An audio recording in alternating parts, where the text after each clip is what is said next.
Welcome to Sex Ed with DB. I'm your host, DB. Let's get into it.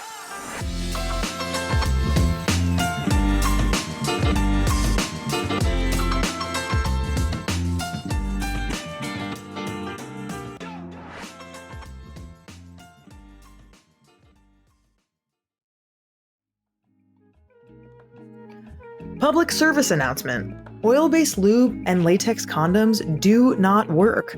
Oil-based lube can break condoms, which defeats the purpose of using it. Uberlube, totally different story. It's latex compatible, super silky, and just a couple drops inside the condom and one pump outside can make everything feel way better. Safe, effective, sexy, and responsible. Use code SEXEDWITHDB for 10% off at Uberlube.com and lube up your condoms the next time you have sex. If you like external toys like I do, boy do I have a rec for you. Say hello to Lily 3 from Lelo, the vibe that proves size isn't everything. She's great for beginners, travel ready, waterproof, and shaped to fit perfectly against your vulva for maximum contact and minimum fuss. 10 vibration settings, all body safe silicone, and totally discreet. Unlock the universe of pleasure in the palm of your hand. Grab yours at lelo.com with code SEXEDWITHDB for 15% off at checkout. So you've had pleasurable sex. Yay! But then you get a yeast infection. It's painful, itchy, and a sign your vaginal microbiome could use some support. This is where Happy V comes in. Happy V creates scientifically sound products to support vaginal, gut, and immune health. Their prebiotic and probiotic is formulated with 7 clinically studied probiotic strains at clinically effective dosages, plus a patented prebiotic to help good bacteria thrive. If you want to support your vaginal health from the inside out, head to happyv.com. Use code SEXEDWITHDB for 15% off your first order or up to 30% off when you start a subscription. That's happyv.com. HappyV as in vagina.com. Meet the new Magic Wand Waterproof, my go-to shower toy. It's the most powerful magic wand ever made, chock full of those famous deep, rumbly vibrations, now totally cordless and totally bath-friendly. We're talking about using this in the shower, check. Tub, check, with 4 intensity levels, 4 vibration patterns, an intuitive control panel, and that soft silicone head with the flexible neck Magic Wand is known for. Long-lasting rechargeable battery, full-size power, and lots of amazing orgasms. The Magic Wand Waterproof. Pleasure just went aquatic.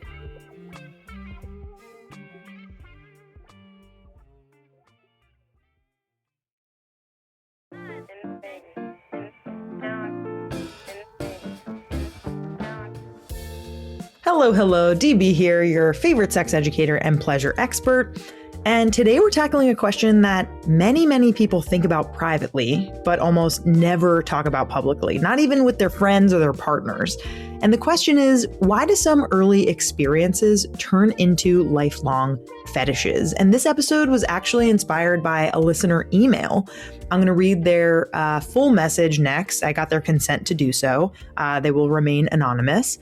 And then we're going to break down the science behind what they're describing, why this happens to people with their fantasies, and what can help when it feels like this early fixation is crowding out other forms of sexual pleasure. And before we dive in, just a disclaimer as always, this is sex positive, research grounded, non-judgmental. Let's get into it. The listener says, I have a problem with a long-term fetish/kink impending a normative sex life. I'm a male in my late 20s. There's a part in the movie Cheaper by the Dozen I have had a long-term fetish/kink associated with.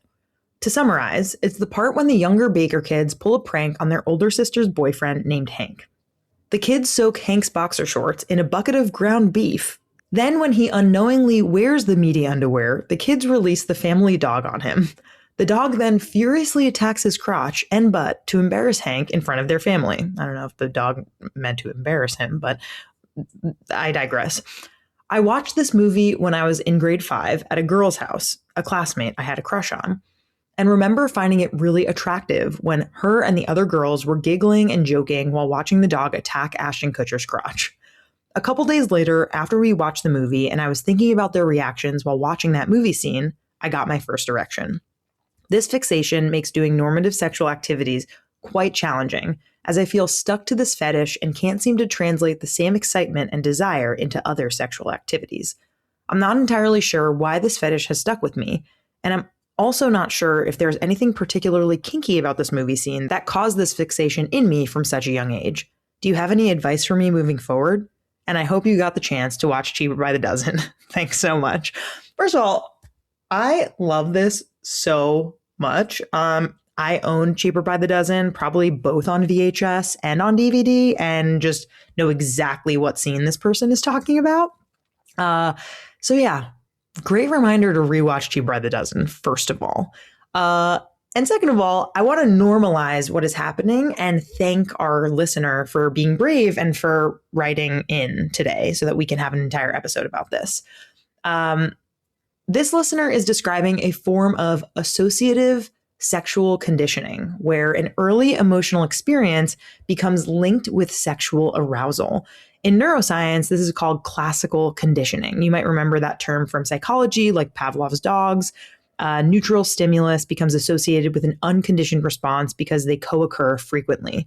In human sexuality, that neutral stimulus can become sexually relevant if arousal happens alongside it. A 2013 review in Archives of Sexual Behavior explains that many sexual preferences form through early, incidental, or associative learning experiences, especially in adolescence or before a sexual script has fully developed. So right away, we can see your brain, dear listener who wrote this, wasn't doing something strange. It was doing something very human. I also want to talk about sexual imprinting. So what is that? In animal studies, sexual imprinting is when young creatures form preferences based on early sensory experiences with caregivers. In humans, the concept is a bit more nuanced, but the idea is pretty similar. Early experiences can shape what your nervous system comes to prefer later. A study in hormones and behavior found that early sexual experiences often include elements of excitement paired with strong emotional context, which makes them more likely to be remembered and repeated later. The kind of conditioning doesn't care whether the experience makes sense to an adult or fits the ideas of quote unquote normal sex. It just pairs sensation with arousal. And this email that I got paints a scene full of vivid emotion, and that's not incidental. Research published in the Journal of Sex Research highlights that situational factors like embarrassment, laughter, social context can act as sexual cues when they occur during early arousal experiences. So in simpler terms, emotional intensity plus arousal can lead to strong memory encoding. And that's a chemical reaction that's happening in your brain. The neurotransmitter dopamine is involved in both reward and memory consolidation, making emotionally charged moments more sticky. So it's not the content of that Cheaper by the Dozen scene, it's the emotional packaging around the moment that your body first experienced arousal. So if you were at your crush's house and you see her laughing, maybe her laughing is what makes you feel all these emotions and something that gets you to that emotional intensity. And that's when that first erection happens. So that combination leads to this memory encoding. So let's talk about why some patterns kind of get stuck, why this learned association can feel so persistent. When you repeatedly pair a fantasy with arousal, especially during masturbation, your brain strengthens that neural pathway. This is a phenomenon we see across many forms of learning. Hebbian plasticity, commonly summarized as neurons that fire together, wire together. Sex therapists often describe this as a reinforced response pattern. So the more familiar that pathway is, the more accessible it becomes later, especially under stress or performance pressure. Importantly, this pattern doesn't mean that other forms of arousal can't develop. It just means that this one is well established and easily accessed. Fetishes aren't rare. A large-scale study in the Journal of Sexual Medicine found that a significant minority of adults report specific fetish interests, and many of which are formed before the age of 18. Some of these are benign and easy to integrate into adult sexuality. Others, like what this listener describes, can feel exclusive because they've become reliable triggers of arousal. And here's what the research says. That does not make someone abnormal. It just makes someone human. A lot of people experience this, and that's okay. We need to normalize it. Now, let's talk about why this fetish feels exclusive, and then how to expand your erotic flexibility. So this listener writes that their fetish impedes a normative sex life, and this is where research can be very reassuring. A 2020 study in sexual and relationship therapy showed that the distress around a fetish often doesn't come from the fetish itself. It comes from the shame, expectation, and pressure to perform in a particular way. So it's not that your body can't respond to other stimuli. It's that your brain has already that practiced pathway, making it more accessible. There's pressure for quote unquote vanilla or ordinary sex to perform, and shame amplifies this emotional tension, all of which makes it harder for other experiences to feel accessible. And it's not a wall that can't be broken down. It's a pattern, but patterns can be reshaped. So let's talk about the research on how to gently expand that erotic flexibility and maybe break the pattern. Approaches like sensate focus, developed by Masters and Johnson decades ago, encourage people to explore new sensations without the pressure of performance. We talk about this all the time when we talk about our masturbation episodes of like, try touching yourself and feeling in your own body without feeling like you need to reach the goal of orgasm. A meta-analysis in Journal of Sex and Marital Therapy found that these kinds of non-goal-oriented practices improve arousal flexibility over time. Another evidence-based strategy is fantasy broadening, so gradually incorporating new themes into sexual scripts to build alternative arousal pathways can be really, really helpful. It's similar to exposure therapy in psychology, but it's sex positive and it's self-paced. Kink-aware therapists often use variants of these tools to help clients expand their erotic repertoire without shame or force.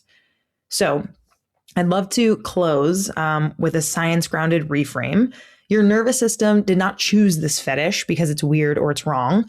It is happening because your body was learning how to be sexual.